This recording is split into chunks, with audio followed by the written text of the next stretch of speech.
Now for an update on what's been happening across the country today at the polls and for a preview of tonight's coverage, FRC Action Director Matt Carpenter joins us from the 2024 Decision Desk in the FRC Media Center. Matt, thanks for joining us. Hey, Tony, thanks for having me. All right, so what's it looking like? Let's start off with kind of a brief summary of how the turnout is looking like so far today. That's right, Tony. We're looking at very robust turnout. In some states, you've got as much as 50% of the expected vote already in the bank from the early voting period. We have seen elevated participation, particularly with in-person mailing or in-person voting for states that allow that option. Generally across the board, you're looking at mail-in voting has dropped precipitously in some states, down slightly in other states across the board. Of worry potentially for Democrat campaigns. A lot of that is because urban areas are not turning out in the same numbers that they were in 2020.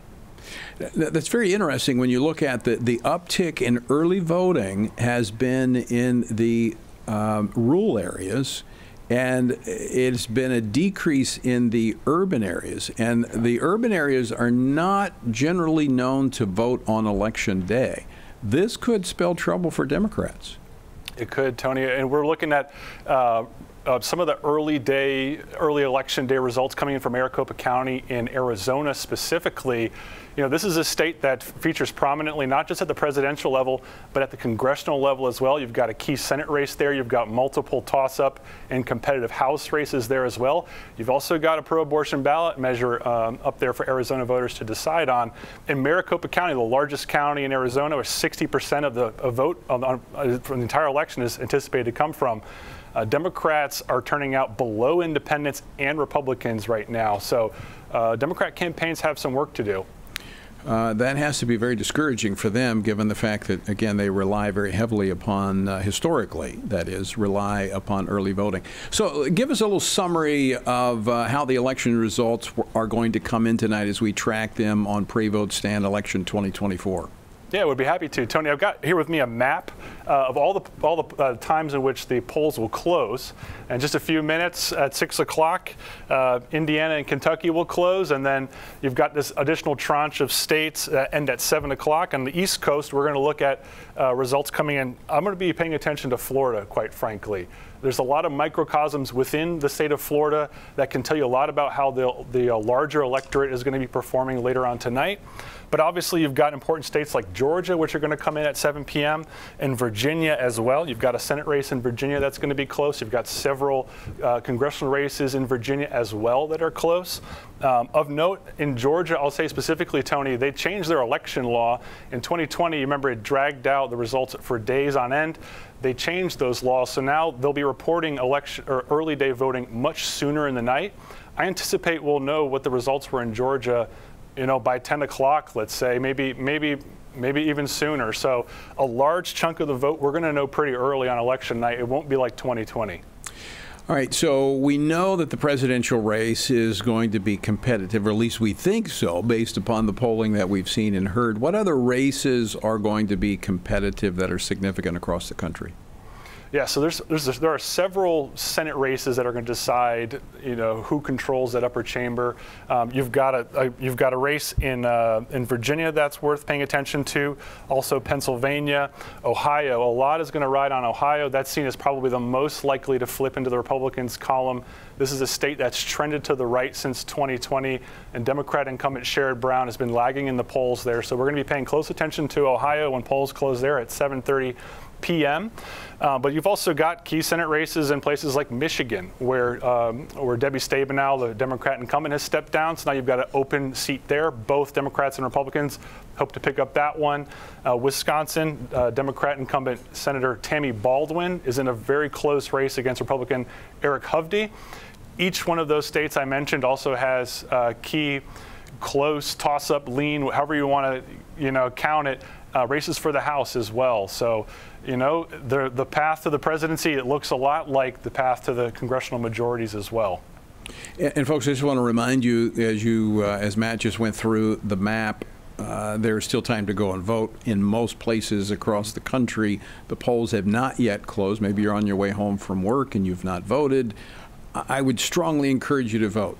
Do not be swayed one way or the other from what you're hearing about returns. It doesn't matter. What matters is that you vote, you cast your vote, and vote for the individuals, the candidates who are most closely aligned to biblical truth. And we have the resources to help you do that work. Simply text the word toolkit. That's one word, toolkit, to 67742, and I'll send you a link and you'll have it right there. In fact, you can put in your zip code and you'll get a personalized voter guide on your way to the polls to vote. Now, Matt, we talked about the early voting, which almost, I think we're reaching, I think the final numbers I saw were close to 80 million early votes were cast. That's nearly half of all the ballots that were cast in 2020. So that's quite significant. What other things are we seeing different in this election cycle compared to the last presidential cycle? Well, Tony, in 2020, you'll recall the Democrats had banked significant firewalls, is kind of the term that's being used, going into Election Day, so that Republicans had to then overcome this large deficit of Democrat votes that had been banked early. That plan is not kind of playing out, unfortunately, for the Democrat campaigns. You look at a place like Arizona, where Republicans are actually leading in the early vote total, right? Republicans in Arizona have a history of voting early, but in 2020, that wasn't the case. The Democrats had actually banked a significant firewall going into Election Day. A state like Pennsylvania, famously not a great opportunity for Republicans to vote early there. Democrats had a 1.1 million firewall vote banked in Pennsylvania going into Election Day. It's looking more like 400,000 votes this time. Georgia, you see similar numbers of early votes in general, but you see a precipitous drop in the participation of mail-in voting and a sky-high involvement among early in-person voting. That tends to favor Republicans, frankly. Another state is Nevada, the one that people are paying a lot of close attention to. This is a Democrat machine state. Think of Harry Reid, who dominated that state for years, and all the unions that are involved out there in the Silver State. Democrats have typically done very well in the early voting. Believe it or not, Republicans are actually leading there as well. And maybe the best sign for Republicans tonight is North Carolina. That's a key state, not just at the presidential level, but they've got a governor's race there, and there's several House races there as well. Republicans are actually leading the early vote in North Carolina. I don't think I've ever seen that before. I know in 2020, we haven't mentioned it, but COVID was a big deal. We had lockdowns. We had a lot of outside money coming into like you mentioned Pennsylvania, in Philadelphia, there was money coming in to subsidize poll workers, and those who actually went out to houses and collected ballots. I know it's speculative to ask this, but what kind of impact the absence of that, what kind of impact do you think that's having on the Democratic early vote? Well, I think, frankly, you mentioned kind of the third-party groups getting involved and sort of co-opting, in essence, Tony, the work of election administration in the precinct level to cure ballots, to encourage people of a certain demographic to vote, for example. That's not played out this election.